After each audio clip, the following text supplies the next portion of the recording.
เอาเงินไปให้พอสร้างเราเบิกก่อนไปใครเอาได้ฮะใช้เราอยู่ใช้โอ้เรา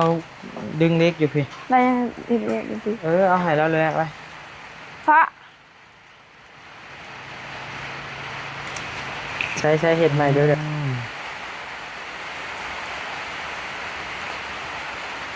เจ็ดสี่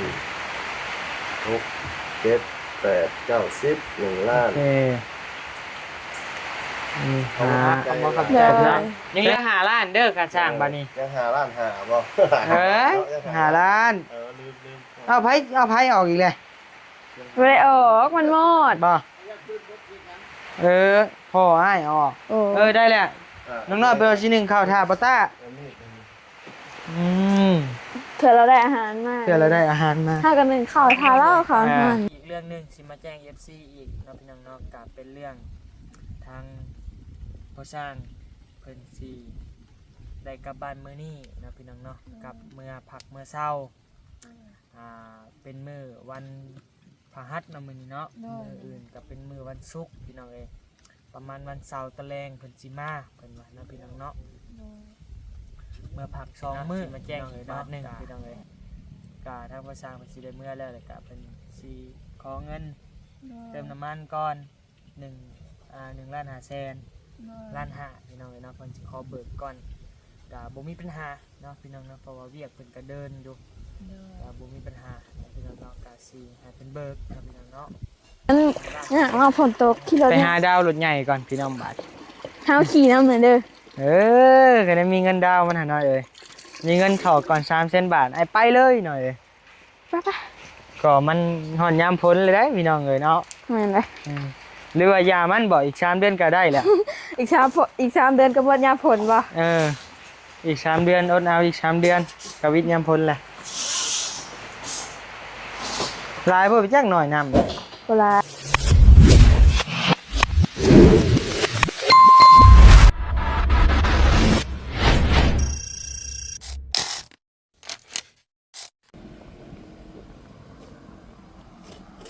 พี่น้องเอ้ยต่อกราบทักทายสบายดีเด้อพี่น้องมาทุกคนพี่น้องเอ้ยมาพบมาพ่อกับบานิวอีกแล้วพี่น้องเอ้ยเนาะยินดีต้อนรับเข้าสู่ช่อง YouTube บานิวสะพานบุญเช่นเก่าเช่นเคยเด้อพี่น้องเด้อมาพบกันมื้อนี้พี่น้องเอ้ยเนาะก็บ่มีหยังมีเรื่องสิมาแจ้ง FC แล้วก็มีเรื่องสิจังได๋ไปพังนำกันนะพี่น้องเนาะมีเรื่องหยังกะ พี่น้องเอ้ยบรรยากาศผลลินเด้อพี่น้องเด้อเนาะงานชาติน้อยๆเฮาบรรยากาศผลลินพี่น้องเอ้ย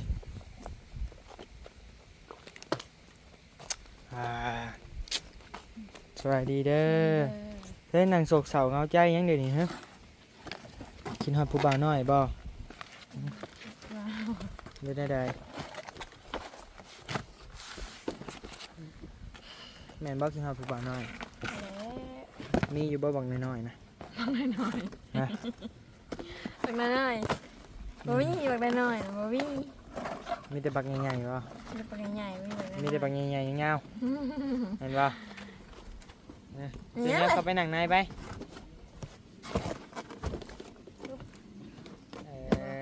เนี่ยเข้าไปอีก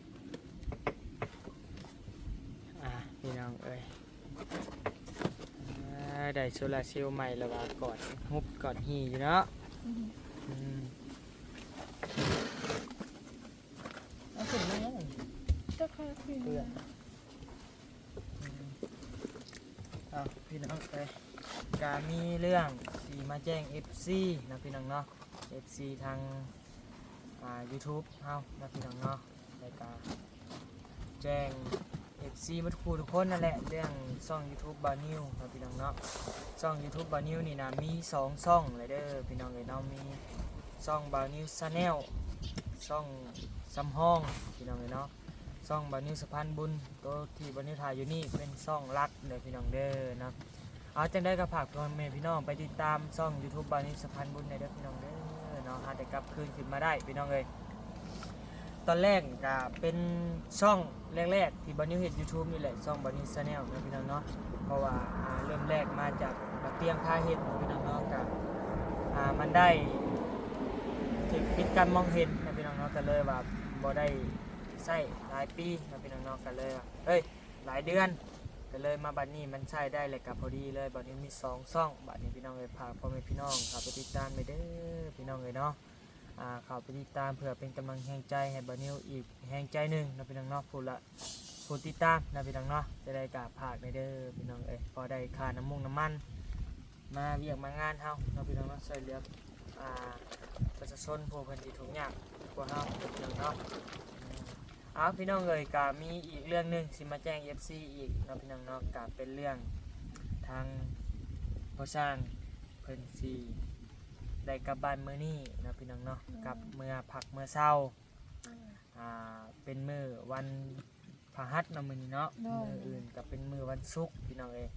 ประมาณวันเสาร์ตะแลงเพิ่นสิมาเพิ่นว่าเนาะพี่น้องเนาะเมื่อพัก2มื้อพี่น้องเอ้ยเนาะก็จะได้ก็บ่เป็นหยังเนาะก็เพิ่นมาอยู่นี่ก็จักมื้อแหละน้อยทิศหนึ่งเด้เนาะ ที่นึง เมื่ อเพิ่นกลับมาพอดีอันนี้ปลาแห้งแล้วเพิ่นมาเพิ่นก็พอดีเทคานเด้ พอดีมื้อนี้เพิ่นสิคนเล็กไว้แล้วก็เพิ่นสิเมื่อพักผ่อนเนาะพี่น้องเนาะเพราะว่าทางพ่อสร้างมันก็สิเพิ่น งง พ่อสร้างก็เป็นไข่แน่เนาะก็เลยว่าสิเพิ่นสิเมื่อมื้อแรงนี้เนาะพี่น้องเนาะก็บ่เป็นหยังให้เพิ่นเมื่อพักเมื่อผ่อนก่อนเฮือนชาติเฮาก็บ่ได้พาวนะพี่น้องเนาะเพราะว่าเฮ็ดไปเรื่อยๆจนกว่ามันสิแล้วนะพี่น้องเนาะก็ยามนี้ก็ยามพ้นแน่นะพี่น้องเนาะก็ไปเรื่อยๆนะพี่น้องก็ยังบ่ได้เร่งบ่ได้พาวดอก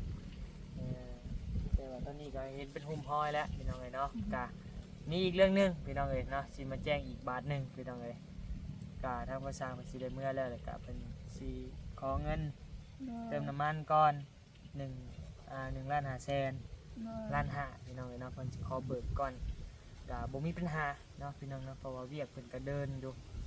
ก็บ่มีปัญหาพี่น้องเนาะก็สิให้เพิ่นเบิกนะพี่น้องเนาะ1 ล้าน 5 แสนกีบก็ยังเหลืออยู่5 ล้านบัดนี้ค่าสร้างนะพี่เนาะก็มีแต่ทางบ่นิวก็สิใ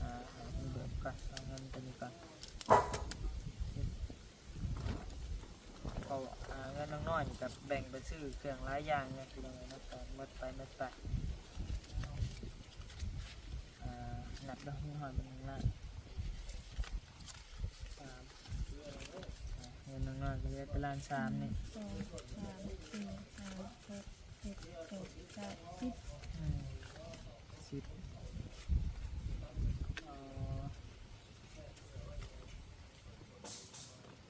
ล้าน3ล้าน4ล้าน5เดี๋ยวเอาเงินออกก่อนก็ได้ใส่งบเกินเลยได้เหมือนสีใส่ไป2 แสนไป3 แสนเกินเลยได้บัด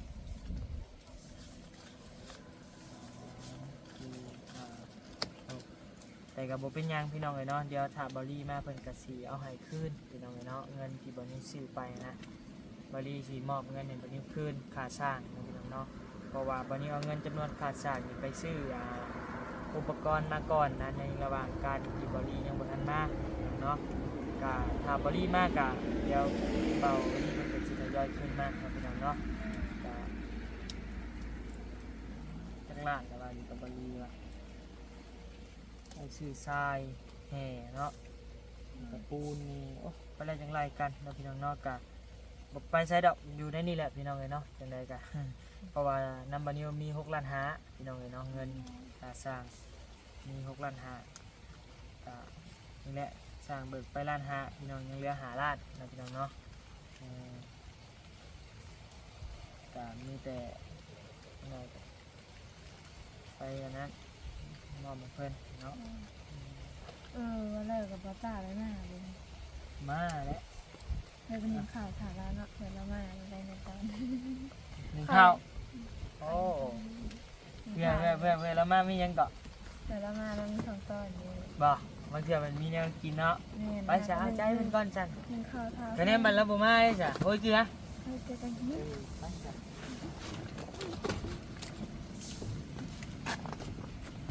ไป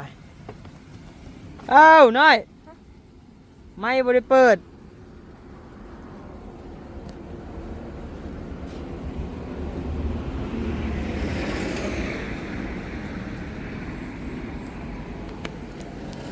ไม่เป็นยังวะ ไม่ตายปะ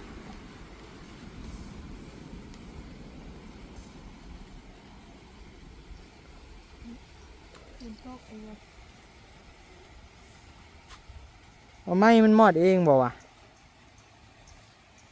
เฮ้ยมึงเด้อ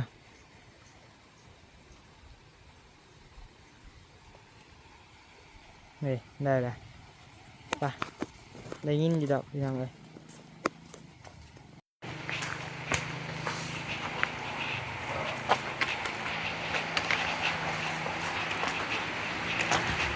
ไปไปไปน้อยเอาเงินไปให้เขาสั่งเราเบิกก่อนไป ใครเอาได้ ฮะใช้เราอยู่ใช้โอ้เราดึงเล็กอยู่พี่ ได้ยังอีกอีก เอาให้เราเลยไป เพราะ ใช้เห็ดใหม่เดี๋ยวกิน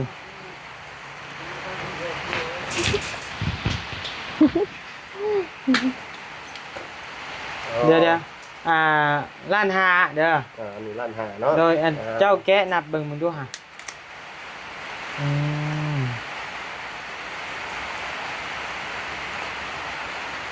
เจ็ด สี่หกเจ็ดแปดเก้าสิบ1 ล้าน โอเค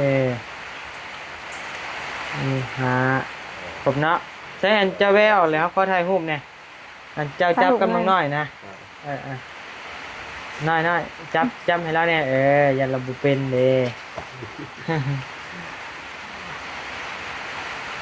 อมาอกไปไล่ออกไปไล่ แวะออกหลายวะ ได้แล้วเนมกล้องเจ้าหน่ะพอ1 2 3โอเคเขาบอก ขอบ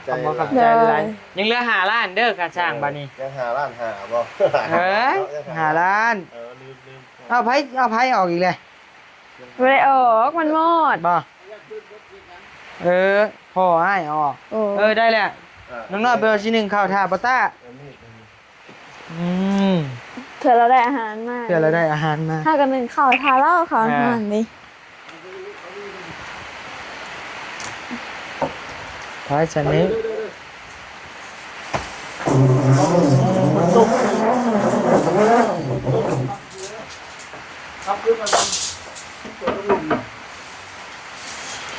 เอ้าชึบ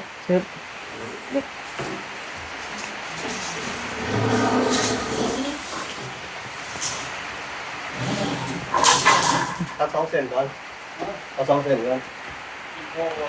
ก็จะหน่อยเอามาอีกช่างกำเมื่อกันชื่อเลยกว่าแนวหนีบนะแซนป้ายเนี่ยได้เบิกเงินแหละ ยังใบมือไหม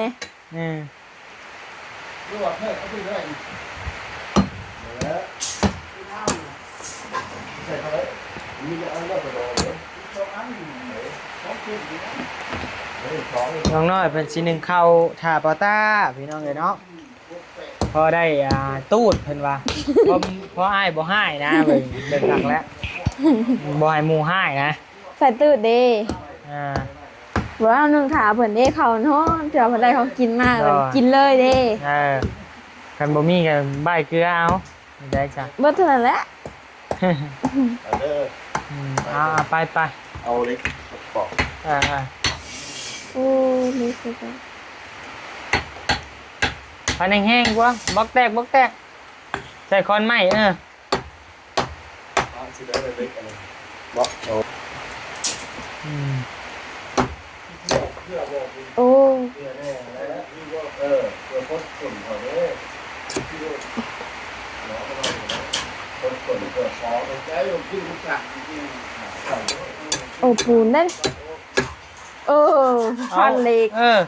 เอาลังมันเลยผ่านเอาลังมันเล็กอันนี้กระปูใส่เลยโยนใส่มันด้นนะ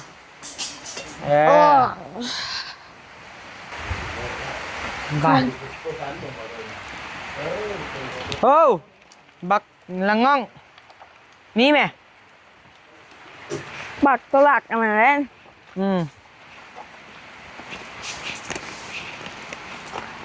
บักตัวหลักกินหัวเป็ดมีเลือด บักละง่องบักละเง่งมาแล้วหน่อยมาแล้วอยากมีรถใหญ่ประหยัดน้ำมันเดี๋ยวนี้เด้รอสิขี่เลาะบ้านเลาะเมืองค่ะ เลือดเป็ด หน่อยเลย เลือดเป็ดหรือเลือดไก่เลือดไก่เลยเนาะ เลือดไก่เด็กได้รถใหญ่เด้พี่น้องเลยเนาะ เชื้อ ผลกระตกยามนี่ เนี่ยมีมันเนี่ยมาผลตกขี่รถ ไป เนี่ย หาดาวรถใหญ่ก่อนพี่น้องบาท เท้าขี่น้ำเหมือนเดิม ก็ได้มีเงินดาวมันหาหน่อยเลยมีเงินเข้าก่อน300,000 บาทไอ้ไปเลยหน่อยเลย ไป ก็มันหอนยามพ้นเลยได้พี่น้องเลยเนาะ เหมือนเลย หรือว่ายามันบอกอีก3 เดือนก็ได้แหละ อีกสามเดือนก็บวชยาผลบ่ อีก3 เดือนอดเอาอีก3 เดือนกวิทยามพ้นแหละลายเพื่อไปจักหน่อยนำนะ ก็หลาย บ่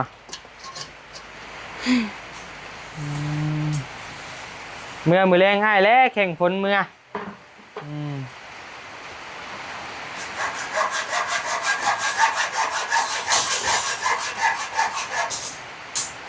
ตาละมากับสามี บ่เวียดไปมาเด้บ่เวียดก็มา กับสามี เฮ้ยอิสาเด้ชาออนคนขี่รถใหญ่เด้ไปหาชาออนเขาไปหาบ่มีชาออนคนขี่รถใหญ่เด้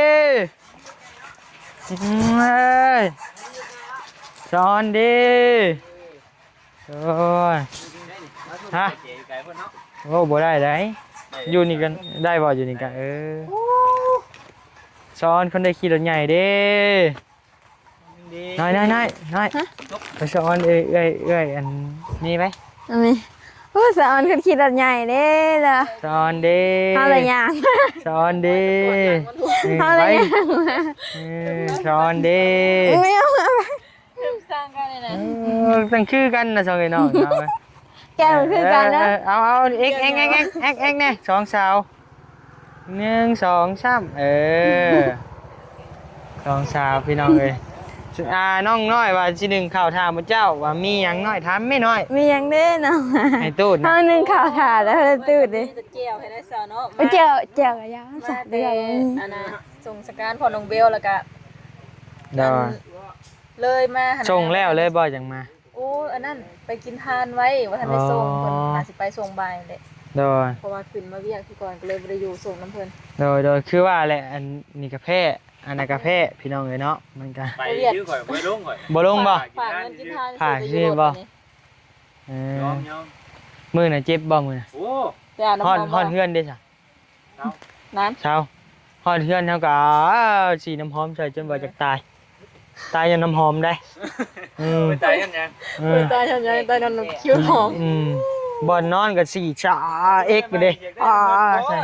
เนาะเป็นอะไร ใช่ดิ คือมาแต่เด็กแต่เช้าบ่ท่าอ้ายท่าเอื้อยเลยเป็นอะไรมา มันนี่แหละ มาเตะเท่าหาตั้งแต่8 โมง อัน หมดเลย อีกอย่างหนึงก็มาพี่มานั่งกับป้าต้าก่อนสิว้าว เป็นได้จิตใจนี่ไปเข้าไปอ่ะ แล้วมันหมดเงินหมดคำแล้วมันก็อยากไปทุกที่แล้วคนเฮาเนาะ อ๋อยังบ่ได้ยังไม่ใหม่เลยแห้งห่าวแต่เด็กแต่เช้าค่ะนะ เอ้ยบ่ ได้ยินว่ามีเดือนละ แล้วมัน บ่ให้มึงว่าลบมาสตอรี่ให้ชูเนาะ เนาะตัวเองลงเอง เพื่ออะไร สตรอเบอรี่มันอันนั้นมันบ่มีไผเออ ไปต้องง่ายไปเมื่อค่ะ มันไปเขาก็อยากขี่ ถ้าอ เป็ ยู่ น ซะเมจะมักอยู่บ่เด้อมี ก่อนแล้วแต่แต่คือหมูแค่เท่านั้นกับ บ่บ่นักใด บ่ขี่เป็นเงาโตขึ้นรถไหม เขาก็อยากขี่เป็นอยู่รถนี่ มันให้ง่ายกว่า ได้ว่าเห็นทอดเลือดอยู่ช่วยคิวเป็น ซ่อนน่ะได้อยู่แต่ว่าขี่บ่เป็น มันเอา ขับบ่เป็นด้วยขี่บ่เป็นขับบ่เป็น ได้เห็นยังเคยอยู่ตากฝนไง ไปแม่น้อยไปนึ่งข้าวกันน้อย นี่เขา บัดเรามาเราบ่อยากนึ่งเราบ่มีแนวกินเราบ่อยากนึ่ง เฮ้เราต้องไก่ ต้มไก่ท่าอะไรนี่ฮะพ่อเฮาสร้างจิเมื่อป้าได้มื้อนี้ มันตักแล้วเอาตู้ ตัดง่ายครับเครื่องหมก ไปแม่ นี่ตับรู้ว่าเนาะ ประหยัดหมก เท่าไรก็อันโตหมดหนีบนะ เชิญหาตอนนี้200,000 200,000 สาม เขาทำนี่ก็ได้แล้ว นี่ใหญ่นี่น้อย น้อยเด้วันนี้บ่มัน 300 บาทเนาะ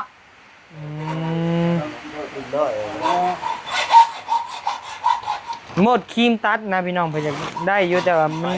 งบเพิ่นบ่มีพี่น้องเอ้ยเนาะ ประหยัด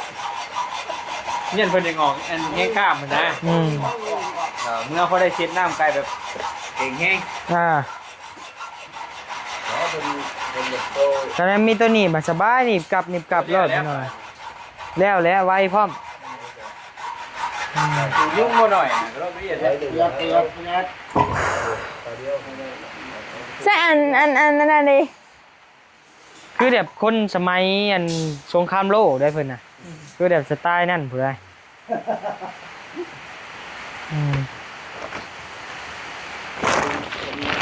สไตล์แบบเยอรมันนะแต่งตัวสไตล์แบบเยอรมัน มันนี่ อันหนึ่งได้บัน กลับประเทศบ่ทัน อันหนึ่งขวดถามเลย ว่าดอกไม่ต้องปวดเลย ดอ มันไม่เห็น แม่เขา ใครแต่บ่กินของเวียดเนาะ ขวดได้หร บ่ อ ได้ยั้งยัก จำไม่ได้ยินพอบูขวดหนึ่งข่าวได้อัน เชื่อว่าอยู่ทั้งต้นกะพูดทั้ง ถึงนอก เชื่อว่าอยู่ทั้ง ไป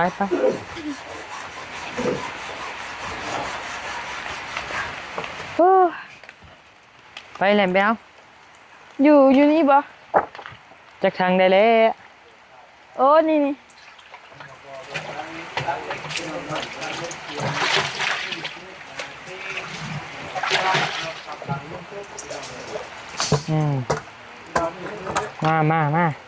เอานี่ก็ เอายัง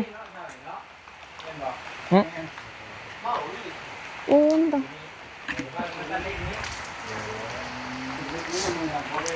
นี่เด้ เห็นหน่อยยุดเนาะได้หน่อยนะเหมือน ขับความเล็กกิ๊บโตเลยป้าเลย โตสนใจแล้วเดี๋ยวเราเล่นเรือได้เฮงแล้วไม่หาทำเองนะ ได้แล้วสวยขึ้นรถ ควันเถาะเลยเนาะ คนเอาเสือทีละน้อยแหละมันจะบ่มีขี้ดินใช่แต่ละเทื่อเห็ดนั่นบ่ เอากระเซาะมันแบบคือการดีมันต้องสลาวแบบให้เฮียออกก่อนแหละ ตอนแรกตัวถอกลงเลยบ่ไม่ในข้อก็มีได้ยินอยู่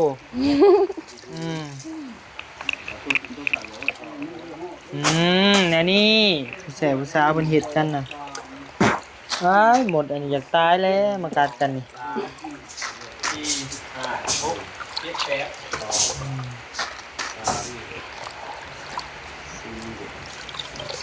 โทรศัพท์หน่วยเก่านี่ก็โอ้ยพี่น้องเอ้ยความจำเต็มใบแท้ๆอยากได้หน่วยใหม่ได้น้อยอยากได้โทรศัพท์หน่วยใหม่ เสื้อ บ่มีเงิน 20,000พุ่น 20,000 20,000 22,000 แหละพี่น้องเอ้ย มือสอง มือสองเนี่ย ถูกของเจ้า มือ สอ ห ง นึ่งอะเจ้าว่าเท่าใดมือหนึ่ง ของเจ้า ไป ของเฮาอันหน่วยละล้าน เอาหน่วยอันนี้หน่วยละ10ไปละ เฮ็ดเรียกเนาะเฮ็ดเรียกงาน เจ้าเอาข่าวทางนี้บ่พ่อเอาข่าวทางนี้แล้วจะง่ายแล้วเอาข่าวทางนี้แล้วมันจะง่ายมาเลย โอ้ตอนนี้ น้อยลิงเพิ่นน้อย เมื่อบอกนี่ บ่เวียดมาพี่น้องเอ้ย มาเช้า โอ้10โมง มื้อนี้ขึ้นมาผู้เดียวแปลกนะ 10โมงใจอยู่ดิ สงสัยหยัง ใจดิขึ้นมาผู้เดียวนี่ ก็มันย่านมันช่วยเด้ มันดันคลิปดันเคิบลงนี่แหละมันบ่มีเงินมีคำแหละ โดยวันนี้บ่วันนี้หยุดเด้เนาะ โดย ไม่ร้ายมื้อนี้ โดยแล้วก็ประหยัดเงินน้ำแน่ก็เลยว่าขี่รถจักรนะงบตั้งไว้มื้อละ300,000 บาทนี่ห้ามเกินนี่ห้ามเกินนี่บ่เวียดเอ้ยก็แนมเกินแหละที่ว่าเงินเดือนนี่ใช้เกินแต่ละเดือนนะ แม่นแล้วติดลบแล้ว ติดลบแต่ละเดือนนี่ ต้องมื้อละ300,000อยากได้หยังก็ต้องอดเอามื้อนี้แหละเอาเงินส่วนที่เหลือไปโฮมเมนซื้อมื้อหน้านะคะแนนว่าอยากใช้มื้อหน้าเงินหลายกัน จะได้มันบ่ เออ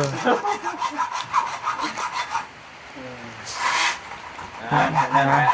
พอดี30มื้อก็หมดอยู่9ล้านคะแนนมื้อละ300,000ไล่แล้วคำนวณแล้ว มือสองเซนเด้ ฮะ มือสองเซน มื้อ200,000บ่ยังบ่คำนวณไว้ตัวนี้เลยมื้อ200,000นี่30มื้อมันตกเท่าไหร่บัดนี้ ถึงว่า 6ล้าน ถึงว่า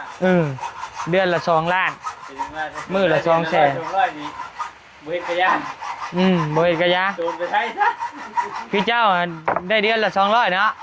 โอ้ยเดี๋ยว เฮ้ยเดือนละ100เหรียญก็2ล้านเนาะกับมื้อละ200,000นั่นติดลบเจ้า ได้ยาไปได้200นั่นแหละยุดไปโทรจากเดือนย่นที่แหละ ขี่รถจักรไอ้ จากโอ้รถจักรกับเปลือกครับ มื้อละเท่าใด เห็นฮะ มื้อเช่นห้า เออ อ๋อ เอาแหละนี่ เพราะว่ามื้อละแสน ก็ไปเข้ามานี่เปลืองหรือใครยังหาว่าเปลืองอยู่ มื้อนี้ฮะแต่หมดงบ180เฮายังเหลืองบอยู่มื้อนี้ขี่รถจักรเด้ฮะแต่หมด180 ประหยัดได้ดีอยู่เนาะ ดอยจักสิได้จักมื้อแหล้วประหยัดนี่ ได้หลายมืออยู่เป็นผลหมดตกได้ก็เราผลตกบึ้นกะ สิเอารุ่นใหญ่อีกแล้วติ บ่รอดหรอก มื้อละ300,000อีกแล้วรถบ่น้ำมันนี่มื้อละ300,000ต้องตั้งงบมื้อละ500,000ได้ ก็รถใหญ่นะ มันกินกันลายเนาะ แม่นไปโอเคพี่น้องเอ้ยขอโตวลำลาก่อนแล้วพี่น้องเนาะจังได๋ก็จังว่ากันอยู่ดีมีแฮงมาทุกคนเด้อพี่น้องเด้อสบายดีพี่น้องเอ้ย